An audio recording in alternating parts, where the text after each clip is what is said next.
जय भीम, नमो बुद्धाय। मैं Rohit Chauhan, singer, anchor, Ambedkar nation channel को शुभकामनाएं देता हूं कि अंबेडकर नेशन ने बहुजन मूल निवासी, वंचित और महिलाओं के संवैधानिक अधिकारों की आवाज उठाने का बीड़ा उठाया है। जय भीम, जय भारत, जय संविधान, नमो बुद्धाय। मैं Gautam Ratna, Ambedkar nation YouTube channel से, और आज हमारे स्टूडियो में हमारी गेस्ट और मेहमान मोक्षिता शर्मा जी जो अलीगढ़ से आई हुई हैं, कुछ मुद्दों पर उनके साथ बात करेंगे अभी।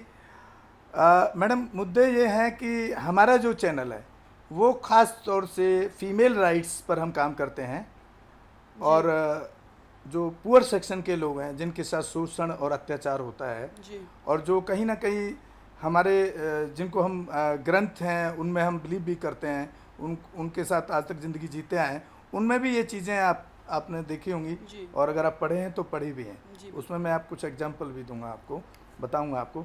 तो पहले तो हम लेते हैं कि 3 घटनाएं अभी लेटेस्ट जी बिल्कुल, मैंने भी देखा उसे। आगरा में हुई है, जहाँ पर 2 टीनेजर लड़कियाँ, 14-15 साल की लड़कियाँ, जो कि फिजिकली कहीं से भी मेंटली फिट नहीं है, उनके साथ रेप करने की कोशिश की गई ठाकुर समाज के द्वारा। सेम सिचुएशन कानपुर में एक ठाकुर समाज के द्वारा, एक पुअर सेक्शन शेड्यूल कास्ट लोग हैं, उनके घर में इतना बुरी तरीके से मारा कि उनकी वाइफ अभी अनकॉन्शियस हैं, ऐसे स्थिति है। और ये अभी फिर 4-5 दिन पहले मथुरा में भी सेम सिचुएशन दोहराई गई। तो एक तरफ तो हमारी सरकार ने लॉकडाउन किया हुआ है कि आप घर से बाहर नहीं जा सकते, नहीं तो आपके ऊपर देश के अंदर देशद्रोह से लेकर के महामारी फैलाने का केस लगेगा। तो जो इस तरह का लोग शोषण कर रहे हैं उन पर पुलिस का शिकंजा क्यों नहीं है? वो कैसे घर से बाहर निकाल रहे हैं, आप सोचिए। जब लॉकडाउन है तो कानून तो उनके लिए भी है ना, वो बाहर कैसे, तो उनके साथ में इस तरह की छूट उनको कैसे मिली हुई है? तो देश कहीं ना कहीं, ये जो हमारे देश का कानून है, संविधान, मुझे नहीं लगता कि हमारा देश उस पर चल रहा है। दूसरी बात कि अब मैं आता हूँ जो हमारी जो पुरानी, जिसको संस्कृति कहा जाता है, कल्चर कहा जाता है, मेरी नज़रों में वो मानसिक गुलामी है किसी के लिए भी। जैसे आपने देखा होगा कि महाभारत में द्रौपदी को जुए में हार जाते हैं, उसके बाद में फिर उसका चीरहरण होता है। से आई थिंक मेरे सबसे सेमफुल चीज़ें हैं। कृष्ण जी नदी में जाते हैं, ये मैं नहीं कह रहा हूँ, ये ग्रंथ बता रहे हैं, मैं अपनी तरफ से नहीं कह रहा हूँ इस बात को।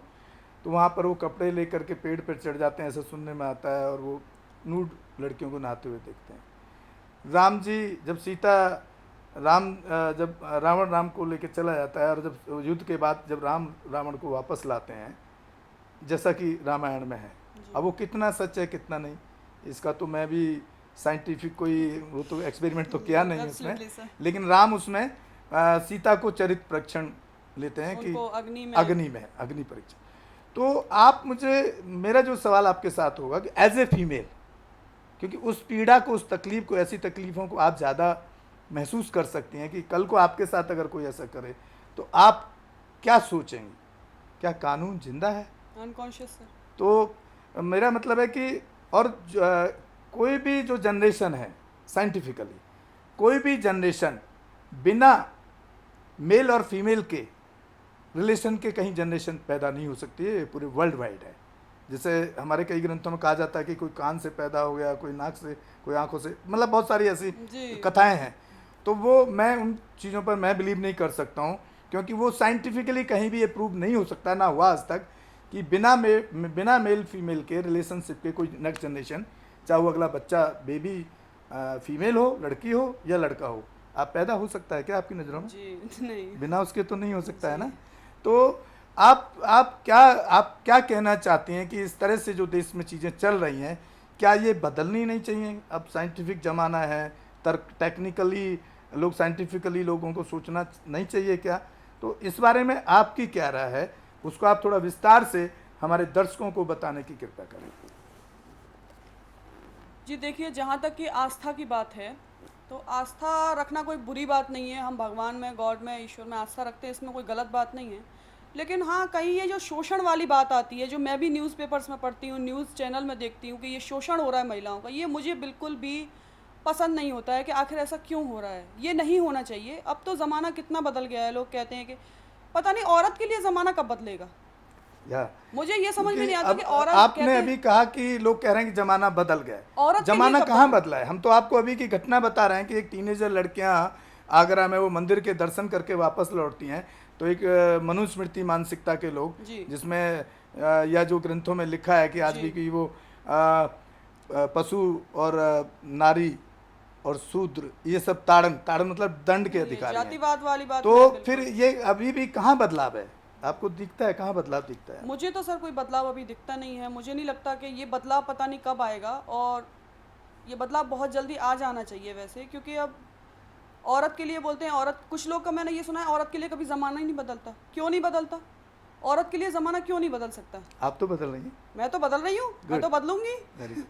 तो ये चीज़ें, और एक ये जातिवाद वाली बात मुझे बहुत बुरी लगती है कि अरे कि ये लो कास्ट है, ये हाई कास्ट है, तो ये I don't believe this nonsense. तो ये सारी चीज़ें मुझे, हम कोई भी जाति हैं, कुछ भी हैं, हम ब्राह्मण हैं, हम हिंदू मुस्लिम सिख ईसाई, हम कुछ भी हैं, हम उसके पहले एक इंसान हैं। गुड। पहले हमको अपनी इंसानियत को याद रखना है कि हमें जिस तरह से हम अपनी इज्जत के लिए लड़ते हैं कि अरे तुमने हमसे ऐसे कह दिया, उसी तरह से उसकी भी इज्जत है। उसकी भी इज्जत को आपको उसी तरह से उससे बात करना होगी जिस तरह का व्यवहार आप अपने लिए चाहते हैं। तो मेरा ये सोचना है सर। देखिए, आप सुन रहे थे मोक्षिता शर्मा जी को, जो खुद ब्राह्मण समाज से बिलोंग करती हैं और निकल पड़ी हैं एक बहुत अच्छी सोच लेकर के। जो हमारी ऑफलाइन पीछे बात हुई, उन्होंने जब हमारे काम को देखा, मेरे खास तौर से मेरे काम करने के तरीक़ों को देखा, तो उन्होंने एक बड़ा सपोर्ट अपनी तरफ से किया कि मैं आपके लिए जो भी आप ये सोशल वर्क कर रहे हैं, इसके अंदर मैं आपसे बिना 1 रुपया लिए हुए भी एंकरिंग से लेकर के और डिबेट करने के लिए मैं आपके चैनल पे आने के लिए तैयार हूँ, वो भी अलीगढ़ से अपने खर्चे पर। तो मैं साथियों, मेरा कहने का मतलब यह है कि अगर इस तरह की महिलाएं तैयार हो जाएं देश में, तो ना तो महिलाओं का शोषण होगा, ना किसी जो लोअर सेक्शन जिसको कहा जाता है या पुअर सेक्शन कहा जाता है, उनका एक जो शोषण है वो नहीं होगा। ऐसी उम्मीद मोक्षिता जी से भी करता हूँ, और उम्मीद करता हूँ कि वो हमारे साथ हमारे चैनल पे और बनी रहेंगी। और हमारे फिल्म प्रोडक्शन हाउस में आज एक वो फिल्म में एक लीड एक्टर काम करने जा रही हैं। मैं लीड एक्टर, उन्हीं का काम है, और वो भी एक जातिवाद पर अटैक करती है वो फिल्म, कि आज भी जातिवाद जिंदा है, सिर्फ उसका रूप बदला है। आने वाले टाइम में हमारी वो फिल्म भी आप देखेंगे। बहुत बहुत धन्यवाद आपका मोक्षिता जी, आपने अपना कीमती समय हमारे चैनल को और हमें दिया। अंबेडकर नेशन चैनल आर्थिक समस्या से गुजर रहा है। अगर आप बहुजन समाज में बाबा साहेब अंबेडकर और तथागत बुद्ध की विचारधारा को अधिक से अधिक लोगों तक पहुंचाना चाहते हैं, तो हमें आर्थिक सहयोग प्रदान करें, ताकि हम अपने चैनल के माध्यम से देश विदेश में समता, बंधुता, एकता और संवैधानिक अधिकारों को ज्यादा से ज्यादा लोगों तक पहुंचा सकें। अंबेडकर नेशन चैनल जो YouTube पर भी प्रसारित होता है, प्रस्तुतकर्ता गौतम रत्ना। आप अपनी सहायता राशि नीचे लिखे खाते में जमा करा सकते हैं। खाता धारक गौतम रत्ना। खाता संख्या 3169576865 IFSC कोड SBIN 0060336। बैंक भारतीय स्टेट बैंक। आप हमारे बैंक खाते का विवरण स्क्रीन पर भी देख सकते हैं।